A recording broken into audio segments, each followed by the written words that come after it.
Hello students, उम्मीद है आप सब लोग अच्छे होंगे, स्वस्थ होंगे and you will be doing your study. Need not to be panic. Be in your study regularly at a short interval. थोड़े थोड़े समय का अंतराल देके अपने सब्जेक्ट को रिवाइज करते रहिए. सारे सब्जेक्ट को. स्कूल डेफिनेटली खुलेगी, अभी नहीं कहा जा सकता. Most probably it may be after the July, in first week और सेकेंड वीक ऑफ अगस्त, ऐसा सोचा जा रहा है. As per the today's news, CBSE has reduce your syllabus by 30%. अब ये जो सिलेबस अभी नया सिलेबस आएगा, क्या डिलीट होगा, तो उसके अकॉर्डिंगली फिर हम लोग और आगे डिस्कस करेंगे. लेकिन पढ़ाई, थोड़ी थोड़ी पढ़ाई करते रहिए. स्ट्रेस में मत आइए, बिल्कुल भी चिंता मत कीजिए, सब कुछ अच्छा होगा, बस पढ़ते रहिए. आज हम लोग डिस्कस करेंगे न्यूमेरिकल्स के, जो कि हमने सीट दिया था न्यूमेरिकल की. हमने कहा भी था कि कुछ प्रैक्टिस कीजिएगा. This numerical will be based upon the standard electrode potential of the electrochemical cell. इसके लिए हम लोगों ने फॉर्मूला डिराइव किया था. That is standard electrode potential of the cell is equal to E not cell is equal to E naught cathode minus E naught anode. ये हमने paper में भी लिखा हुआ है, नीचे में आप ध्यान से देखिएगा. इसमें दूसरा फॉर्मूला होता है as per the cell notation. Cell formula में बताए थे कि लेफ्ट साइड में जो लिखा जाता है इलेक्ट्रोड, दैट इज एनोड कहते हैं. एनोड पे ऑक्सीडेशन होता है. राइट साइड में जो लिखा जाता है दैट इज कैथोड, जिसपे कि रिडक्शन होता है. तो based upon that we write down E naught left minus E naught right.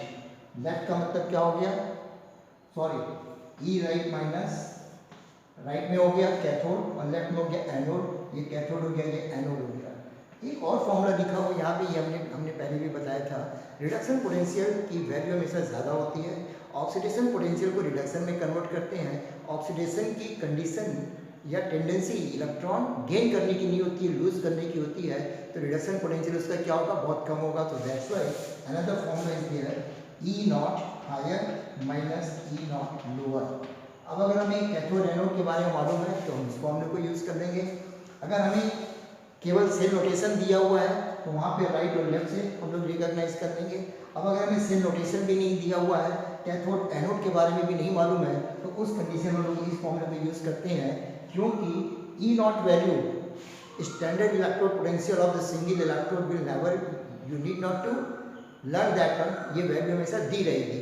तो वो जो वैल्यू दी रहेगी, इनमें से जो value, the reduction potential value which will be greater will consider as the reduction, और जिसकी लोअर वैल्यू होगी वो एनोड होगा. तो यानी कि higher value minus lower value. तो ये तीन फॉर्मूले जो है आज हम लोग यूज करेंगे.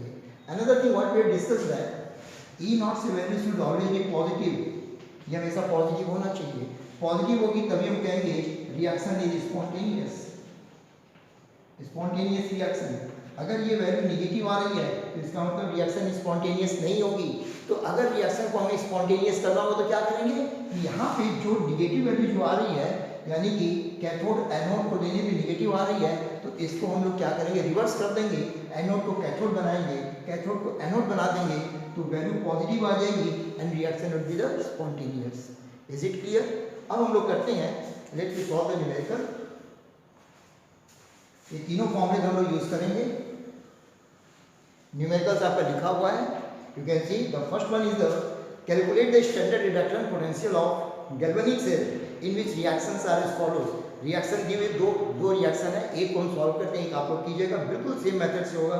The first one is there twice CrS plus 3 moles of cadmium ion aqueous form में and convert into 2 moles of chromium ion and plus 3 moles of cadmium in solid state. अब यहाँ पे देखा जाए कि हमें कैथोड और एनोड के बारे में डिस्कस करना है. तो क्रोमियम की यहाँ पे ऑक्सीडेशन नंबर 0 है. In this case it is +3.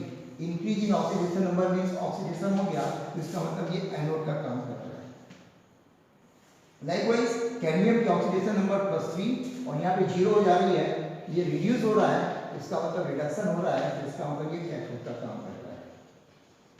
तो ये पता चल गया कि इन दोनों में कौन एनोड और कैथोड है. अब हमें यहाँ पे क्या पूछ रहा है, स्टैंडर्ड इलेक्ट्रोड पोटेंशियल हमें पूछ रहा है. तो स्टैंडर्ड इलेक्ट्रोड पोटेंशियल का formula E not cell is equal to E naught cathode minus E naught anode. Now cathode और एनोड में कैथोड क्या हो गया, यहाँ पे कैडमियम हो गया, तो यहाँ पे लिख सकते हैं E not cadmium 2 plus oblique cadmium, या हमेशा रिडक्शन फॉर्म में होना चाहिए, 2 प्लस जो ये 0 हो रहा है यानी रिडक्शन हो रहा है। इसी तरह से माइनस ई नॉट एनोड क्या हो जाएगा यहाँ पे क्रोमियम 2 प्लस ऑब्लिक क्रोमियम, ये वैल्यू लिख दी यहाँ पे। अब these values are given to you, ये नीचे भी लिखा हुआ है, standard electrode potential of chromium is -0.74 minus and chromium sorry it is first cadmium, so cadmium it is given -0.40 minus chromium is given -0.74। अब ये वैल्यू को यहाँ पे सॉल्व कर दिया जाए तो it is -0.40 plus 0.74, so it is coming out to be plus 0.34 volt। So standard electrode potential of the galvanic cell for the first reaction is 0.34 volt, and now this value is positive, so that's why the reaction is spontaneous। spontaneous का मतलब ये reaction होगी, ये reaction feasible है, ये reaction possible है। Is it clear? इसी तरह से सेकेंड वाला किया जा सकता है। सेकेंड में बस आप लोग ये फाइंड आउट किए कौन ऑक्सीडाइज हो रहा है, कौन रिड्यूस हो रहा है।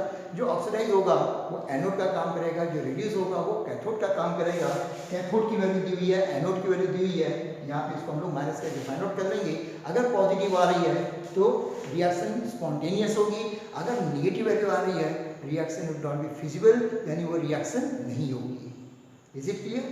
So let me consider the next one.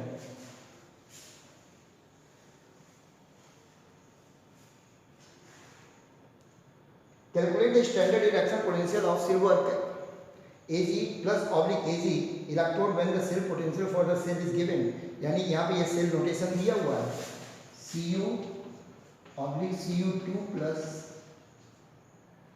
concentration 1m। मालूम होगा स्टैंडर्ड इलेक्ट्रोड पोटेंशियल के लिए concentration of electrolyte is always unique 1m होती है एट 298 केल्विन टेम्परेचर।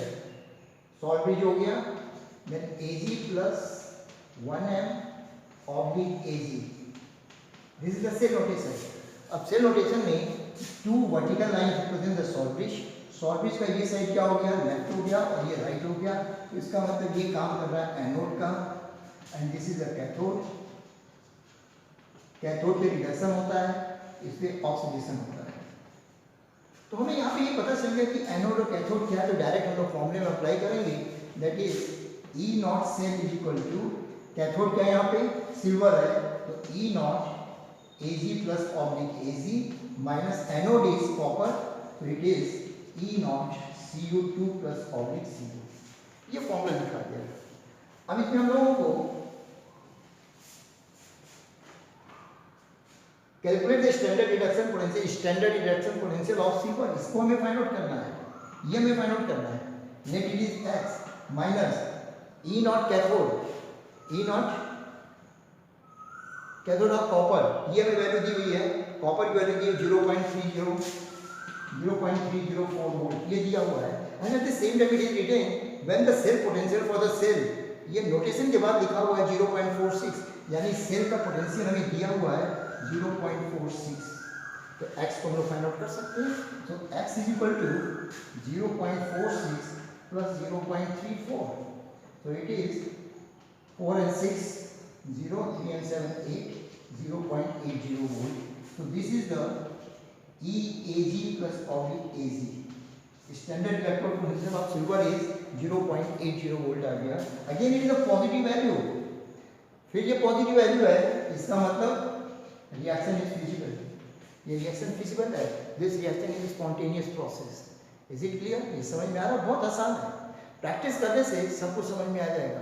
और वीडियो मिल रहा है आप लोगों को, इस वीडियो को आप जितनी बार चाहें उतनी बार देख के समझ सकते हैं, 2 बार 4 बार 10 बार 20 बार ये देख के समझ सकते हैं। तो प्रोसेस बहुत आसान है।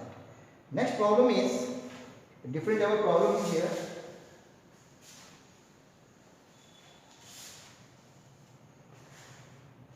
Why does blue color of copper sulfate get discharged when zinc rod is dipped in it? यानी अब यहाँ पे हमें कुछ नहीं दे रहा है, रिएक्शन भी नहीं दे रहा है, कुछ नहीं दे रहा है, केवल ये कह रहा है कॉपर सल्फेट सोल्यूशन में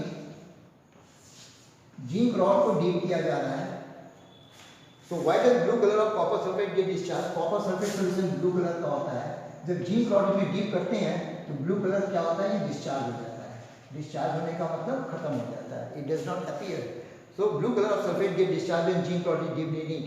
बस हमें दिया हुआ क्या है, E naught Zn2 plus Zn is equal to minus 0.76 volt and E naught copper दिया हुआ है is equal to 0.34 volt.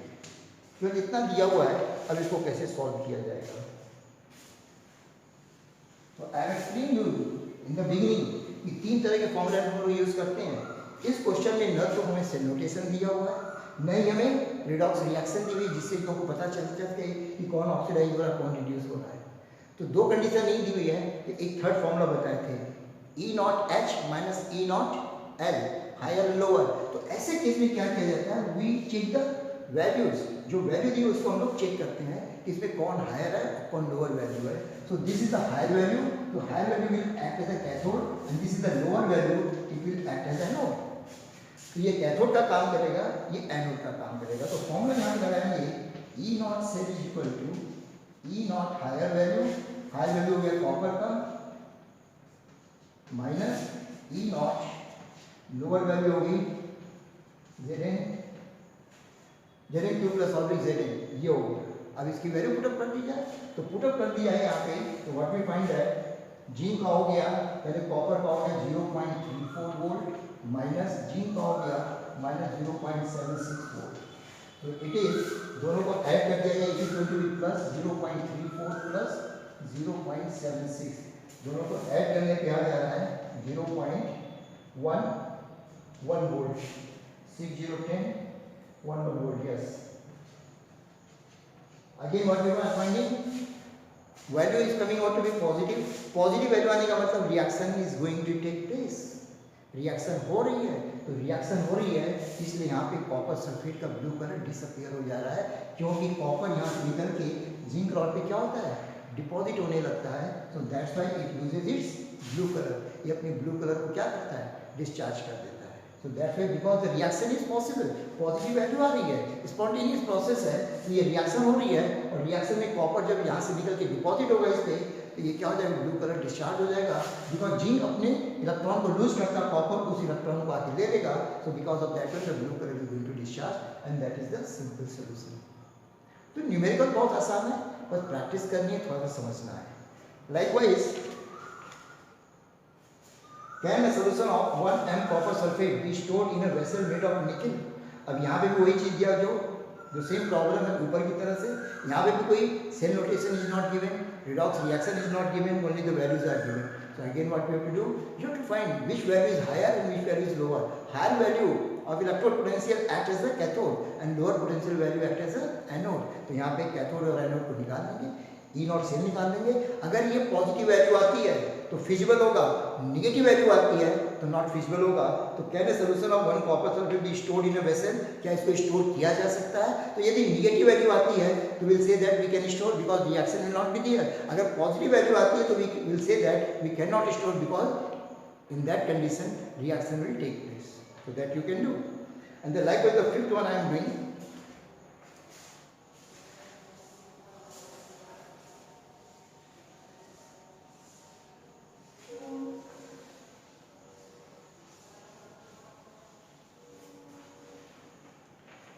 an iron wire is immersed in a solution containing zinc sulfate and nickel sulfate. Zinc sulphate है, निकल sulphate है, और इसमें iron wire को dip किया जाता है। आयरन वायर, इसमें भी आयरन वायर को डिप किया जा रहा है। When concentration of each solution is 1 m, predict giving reaction which of the following reaction is likely to proceed. Iron reduces zinc ion, अगर आयरन जिंक को रिड्यूस कर रहा है और आयरन रिड्यूसेस निकल आयन और आयरन निकल को रिड्यूस कर रहा है, तो इन दोनों में से कौन सी रिएक्शन फिजिबल होगी? वही सेम चीज, बस यहाँ पे हमें ये फाइंड आउट करना है कौन एनोड और कैथोड का काम कर रहा है, कौन ऑक्सीडाइज और रिड्यूस हो रहा है। ऑक्सीडाइज करने वाला एनोड हो जाएगा, रिड्यूस करने वाला कैथोड हो जाएगा। कैथोड एनोड की वैल्यू दी हुई है हमें यहाँ पे ये सारी वैल्यू दी रहेगी, आप लोग को वैल्यू याद करने की जरूरत नहीं है, that will be given in the examination. ये वैल्यू देख के यहाँ पे हम ई नॉट सेल निकालेंगे। जिस केस में ई नॉट सेल की वैल्यू पॉजिटिव आएगी वो रिएक्शन प्रोसीड करेगी, जिसमें ई नॉट सेल की वैल्यू नेगेटिव आएगी वो प्रोसीड नहीं करेगी। जस्ट फॉर एग्जांपल पहले में दिया हुआ है आयरन रिड्यूसेस जिंक आयन, और यहाँ पे आयरन जो है ये +2 स्टेट में है, तो Fe रिड्यूसेस इंटू Zn2+, तो Zn2+ है यहाँ पे, तो ये अपने 2 इलेक्ट्रॉन को 2+ इट कन्वर्ट इनटू Fe। तो इसका मतलब यहाँ पे जस्ट ए मिनट, सॉरी यहाँ पे उल्टा हो गया है।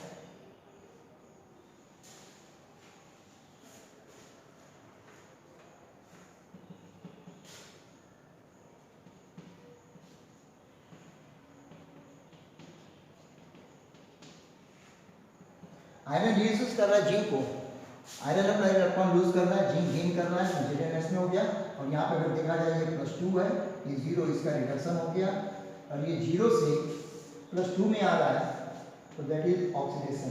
तो ये एनोड हो गया और ये जिंक हो गया कैथोड। तो यानी कि E not cell is equal to E not cathode में हो गया Zn माइनस ई नॉट, ये हो गया आयरन Fe2+ ऑब्लिक Fe।